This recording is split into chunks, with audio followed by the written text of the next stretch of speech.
July 23rd, 1853. Dear Austin, I have some news about the Underground Railroad.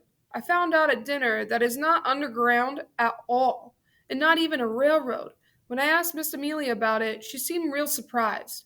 I told her what I had heard at the Miller store, and she said that there were no tracks underground and no train. She said that there were just people helping people to freedom. The Underground Railroad is a secret network for folks who use their horses to hide slaves who are running north out of slavery, running their houses to hide slaves who are running north out of slavery. When I told her what Old Man Potts had said about the law being on the side of slave catchers, Miss Amelia frowned. Sometimes, she said, a body has to follow the laws of their heart. If in your heart you know a law to be bad and it causes suffering, then you must follow the course of good, even if it goes against the law of the land. That is what the men and women who are working to free the slaves are doing. Woman? I asked, very surprised that there would be any woman working on this railroad. Miss Amelia went on to tell me about a brave conductor, a slave man, Harriet Tubman. She said that this woman was so brave that people call her Moses, like from the Bible. She has a price on her head for taking slaves out of slavery down south and bringing them up north on the underground railroad. When I asked Miss Amelia how it was she knew so much about this underground railroad, she said we had talked enough and the ash bucket needed emptying. That's what she always says when she wants to change the subject. I can't tell you how many times I've had to empty that ash bucket when it weren't nearly full. Later that evening, Possum, Jupiter, and I were just sitting up in the hayloft working on our whittling. Darcy Nightling started to climb the ladder to fetch Jupiter to walk her home. It was a close call, for she almost got caught sight of the stick Jupiter is making for her. If it weren't for Possum throwing a horse blanket over Jupiter's lap, Darcy would have seen it for sure. Ain't no girls allowed up here, I told her. She huffed and puffed, and she said she wouldn't bother us. And afore I knew it, she had set herself down in the straw beside the loft window and was humming a tune as she swung her legs over the window ledge. Jupiter was helping me with the old turnip head. We were trying to get his feathers to look less vegetable and more human, but we weren't having much success. Darcy started asking all kinds of questions, talking and singing, jabbering away. I finally had to tell her to hush up. Just as I did, we heard the barn owl hoot up in the rafters, and, a, and as well we turned to look, we saw it swoop down into the barn and snatch up a mouse that was running out of as a stall. The mouse was wiggling and struggling to free itself, but it was no match for the death grip of that owl. Darcy covered her face with her hands and didn't make a peep after that.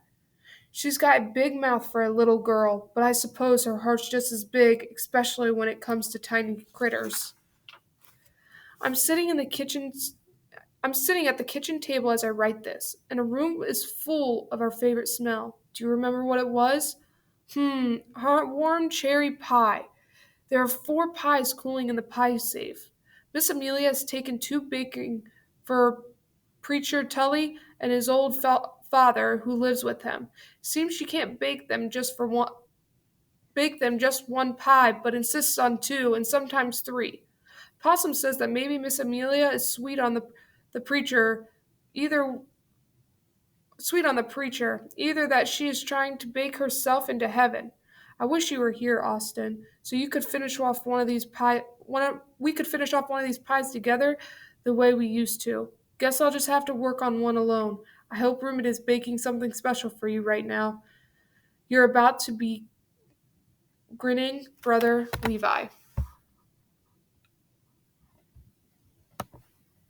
July 26, 1853. Dear Austin, the only news I have to tell you is that there's been another robbery in Sudbury. Charlie's blacksmith shed was broken into and some of his best irons were stolen. Charlie's daughter, Anna, saw the thieves from her bedroom window, and woke up the rest of the house. By the time Charlie got to the shed, the thieves had gone. Anna did get a good look at them, but she couldn't make out their faces, it being so dark. What she could see, though, was that there were two of them. One was tall and the other short. Jupiter, Possum, and I have been working on our whittling up to the hayloft ever since we saw the barn old kill that mouse. Darcy hadn't bothered us. She's so afraid of that owl that she won't even step into the barn. When she comes when she comes for Jupiter, she stands outside and calls up to him.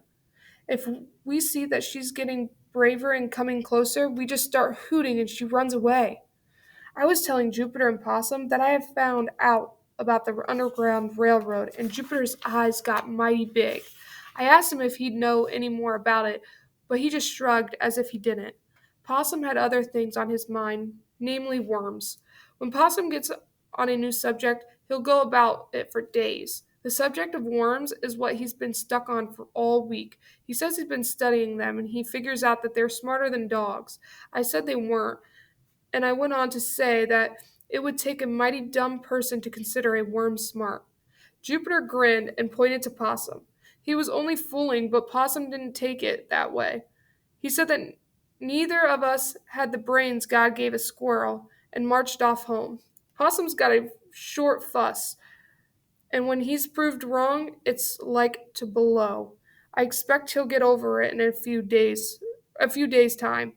Everybody is jumpier than ever on account of the robbery, and I now sleep with my slingshot under my I now sleep with my slingshot under my pillow. I wish the thieves would come around and place our place, and I had a short shot at them.